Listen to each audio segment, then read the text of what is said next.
this is why you do this. Yeah.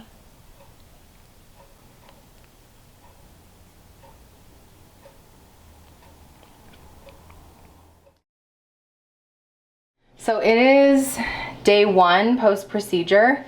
I look kind of a hot mess, but we're just letting the hair dry. It is day 1 post-procedure, and I wanted to show you the bloating because Dr. Ghadir told me that I would be extra bloated. I was like, that's not possible.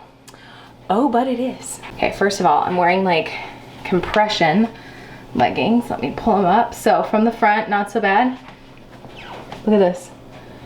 I have like a pooch. Oh my gosh, and I'm trying to suck in. Yeah, no, not possible. So the bloating is definitely real. I feel like it's almost worse actually today than it has been, which I didn't think was possible, but clearly it is. So we're gonna see how long it takes for it to go down. I have like random bouts of cramps, like where I'm like, oh, ouch. And that's literally it. I get the worst menstrual cramps in the world, so this is nothing. My skin is starting to heal. I'm not wearing any makeup, so this is the real deal. But all of this was fresh since medications. Prior to that, I had like maybe some little, like I have discoloration, but other than that, I had like hardly anything prior to starting these meds. I know it's not on the list of side effects, but I feel like there's no other correlation. For me, nothing else changed other than like giving myself whopping doses of medications. And so this feels like it's starting to heal. My boobs are still kind of tender. They still feel kind of swollen, but otherwise I literally feel great.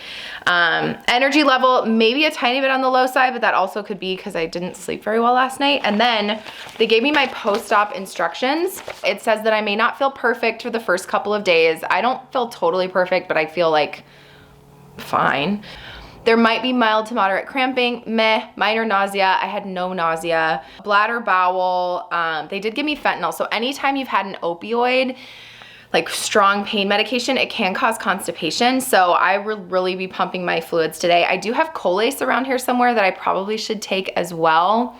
So I'll probably find that and just take it precautionary because I hate being constipated. That's the worst feeling in the world. I already feel bloated. We can't feel constipated on top of that. And then I need to set up an appointment. So hyperstimulation is always a possibility. This is a condition caused by a large number of hormones, which lead to very large cystic ovaries from which follicular fluid may seep into the abdominal cavity. In this influx, in turn, it pulls fluid from other parts of the body, causing such symptoms as bloating, headaches, lightheadedness, dizziness, lower abdominal pain, nausea, vomiting, weight gain greater than 1 pound in 1 day, reduction of urinary output, and shortness of breath. So I need to call because it is somewhat of an emergency. So because they punctured my ovaries, some of the fluid from the follicles may seep into my abdomen or my pelvic area, and that's like, body's like, whoa, what is this thing? And sends like all the fluids and stuff there. So we don't want that, and I don't have any of those symptoms. So fingers crossed, nothing else changes. Otherwise, I'm chilling for the day. It is day 2. Yesterday was my procedure, and I'm feeling great. I have like mild cramping every so often. I feel extremely bloated, which I'll show you from before that I took a second ago. But otherwise, like I'm ready to film. You'll probably see this video that I'm filming today before you see this video that you're watching right now. But honestly, the reproductive center, they called me this morning, checked in on my symptoms. I feel fine. I feel probably the most bloated that I have, but it's not terrible. And otherwise, I don't have any of those signs and symptoms. I'm eating regularly. My energy level is almost back to normal. So I'm feeling great, easy peasy. Dr. Ghadir is about to call me and tell me my results about my eggs. I'm kind of nauseous all of a sudden, actually. Like one. I just want one good one. Like one really healthy, mature one. Say hi, Brittany. Hi. Brittany's here for moral support. We didn't know this was gonna happen right now. Here we go. Hi, Sarah. This is Dr. Ghadir. Hey, how are you? I'm good. How are you feeling? I feel great, actually. I still have like random bouts of cramps, but other than that, I feel totally fine. Okay, good. So sometimes the cramping is signaling to us that the ovaries are going back down to normal size, okay? Oh, I like that. You get a little cramping. Okay, great. But I wanted to go over everything with you. Yes. It looks like the day that we got the eggs, there was 6 of them. Uh-huh. Okay? One of them immediately was discarded. Okay. Because it had an issue with the zona pellucida that was around it. Okay. And it was fractured, so it wasn't okay. Okay. One of the eggs that we had on that day were mature and frozen. The other 4 were not mature. Okay. So we continued to watch them. The next day, another one of the immature eggs actually became a mature egg. Oh. So good job. Outside of the body. So we had 2 that matured and were frozen. Okay. The other 3 did not get to the point of being a mature M2 stage. Okay. So unfortunately, they did not get frozen. So Okay. out of our 6 original eggs, we had 2 that were frozen. All right. Well, it's better than nothing. Yes, 100%. It's definitely better than nothing. And I'm happy that you've done this, and I'm happy that we have something. So I think we have to decide at this point what's going to be the next path for you moving forward. Yep, totally. Please call me at your convenience, okay? Let's try to have another discussion sooner than later. Mm-hmm. Okay. Yep. And happy to go over everything with you whenever you want. Okay, sounds good. Thank you so much. Okay, my dear. You take care of yourself. All right, you Bye-bye. too. Okay, bye.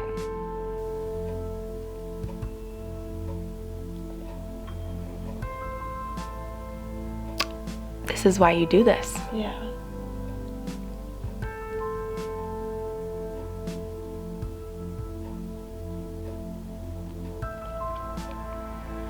I mean, going into it, you were hoping, thinking at least 3, so like that's... But like, how good are they? Like they're mature, but like when you actually do the testing after making embryos, like I, in theory, could have nothing. Like, how do some people get like 26? Like, I'm so upset I didn't do this like 5 years ago. Like all that. Well, this is exactly why you're telling people we have to do it early. But we can always try again.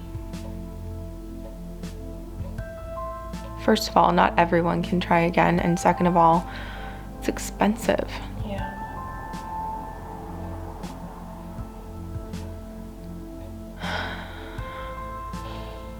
I think too, you think like, I'll just freeze my eggs, and unless you unless you do it at the right time, and it's better earlier than later, obviously, but like,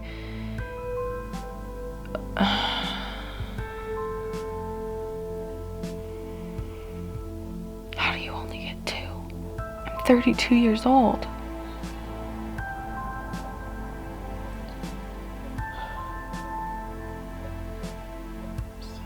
It's like frickin' Handmaid's Tale in real life.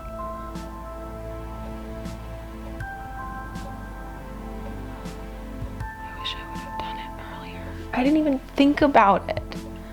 Like, no one talks about this stuff. Like, literally, like, I don't know one person that's freeze their eggs. And now that I started talking about it, like, people are telling me, like, oh, I froze my eggs, or, oh, yeah, my friend just did it. Yeah. But, like, some insurances cover this stuff, for one. But rarely does that happen, which is so dumb. And otherwise, like, I feel like I'm like this trailblazing, like, you're freezing your eggs. Like, there's lots of people I've told where they're like, really? Yeah. Oh, you're so young. Ugh. I'm young, but not that young, and clearly not young enough. And like, what would I have done previous to now? Nothing.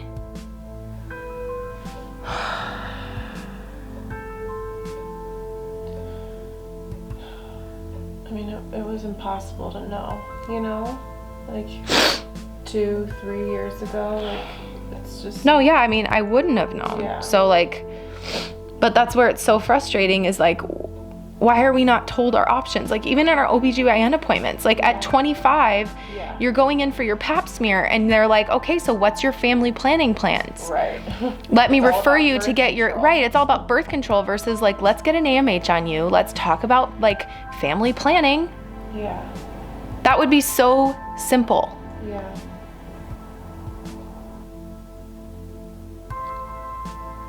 And like, how much do you invest in this stuff? Right. Like, that's the question, because I could do 6 rounds and go into debt for it. And like, instead of a down payment on a house, Right. I pay for my eggs to potentially be stored and potentially be used with no guarantee. Like, if I had all the money in the world, this would be a no-brainer. I'd do it again in a second. It really was not that bad. Yeah. It was not. I mean, it's such an investment. It's like,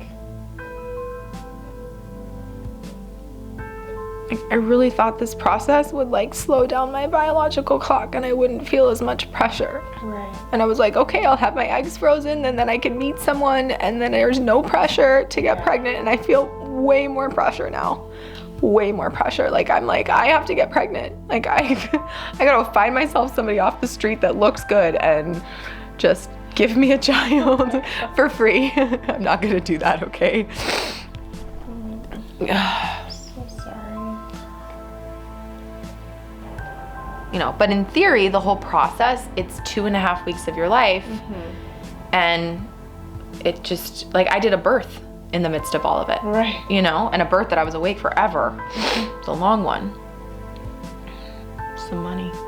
Yeah, honestly, like, if it were $1,000, everyone in the world, I mean, it would be a no-brainer. Yeah. Literally, it would be like I would do like standard of 16 care. rounds, right, right. Yeah. Like, how is this not covered? So, because it is so low for your age group, I wonder if, like, that diagnosis would give you some sort of insurance coverage. if No, you were to because do it even again. like IVF is never covered. It's crazy. Like, I know. why is that? If you have like low fertility issues or whatever. Yeah. 2. And how come people get like 10 or 15? I don't know.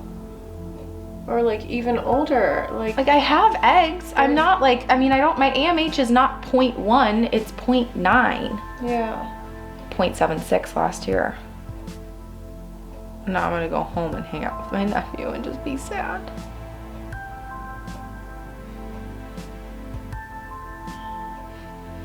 It just feels really unfair.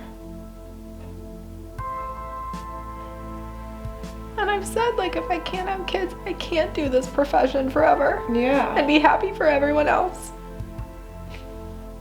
And to each his own. Like, everybody else's journey is their journey. I just...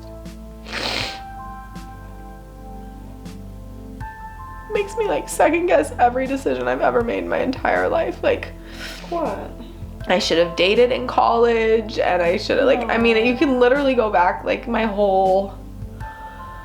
You can't do that to yourself.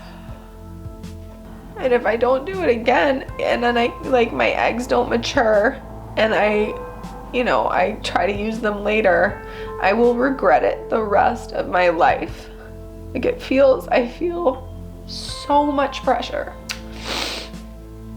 Like, this was supposed to relieve the pressure, and now I'm like, how many times am I gonna have to do this? Right. And it's time sensitive, and I have so much coming up in the next, like, 4 months. I'm totally booked. I'm overbooked with clients. And it's so expensive. Yeah. My meds alone were like $8,000. How am I gonna pay for it? I literally don't have the money unless I empty out my savings again, which I just did for bundle birth 3 years ago. Like, it would be unwise of me to do that financially.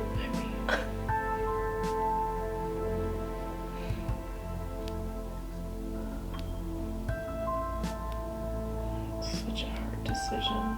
It's just That's a lot of money. Yeah. Not everyone has that. no. The average person doesn't have that. The average person doesn't have $1,000 in a savings account.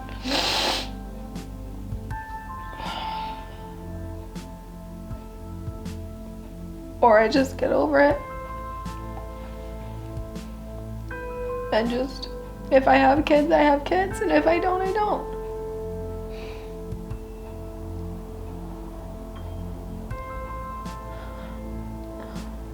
there's always adoption.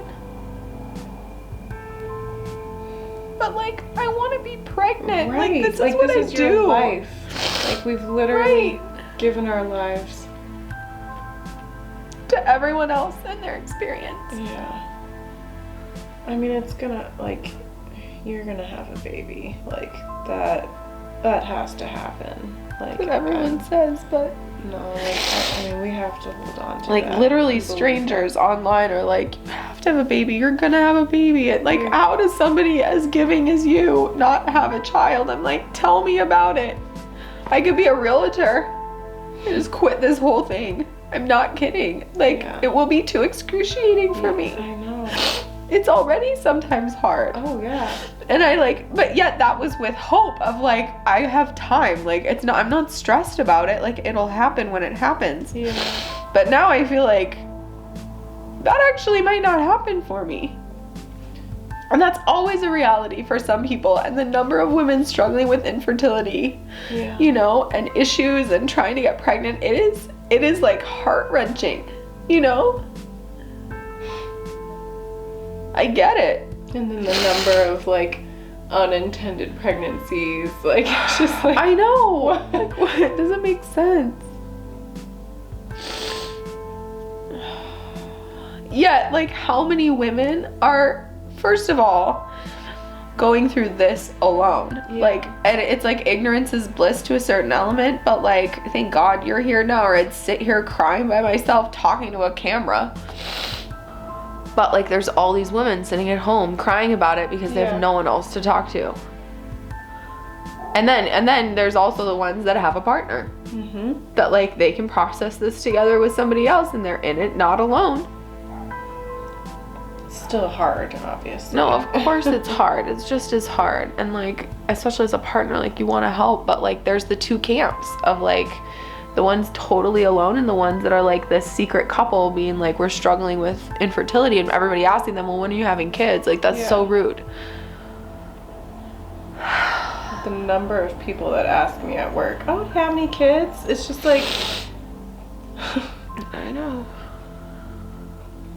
Yet if you did, you'd be fine with that question.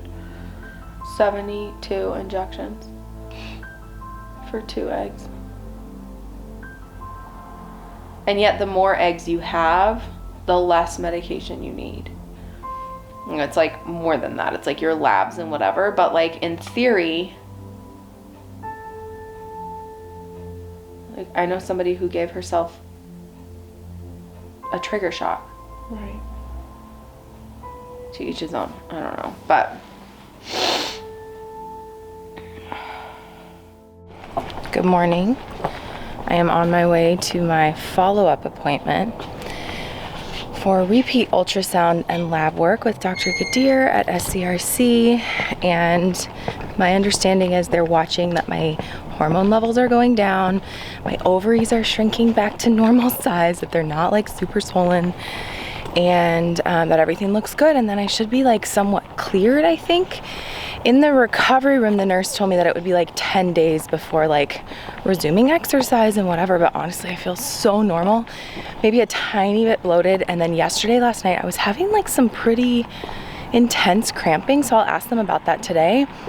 But he told me on the phone that that could be just an indication that my ovaries are going back to normal size. So that's it, and then we finish and conclude this process. And then I need to think about / have a conversation about and look at what I do next, because 2's not ideal. So we'll talk more about that later. Round, how many ultrasounds is this? Not sure.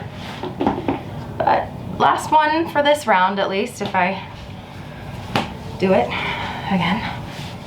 Let's do this. Last few. Here it is.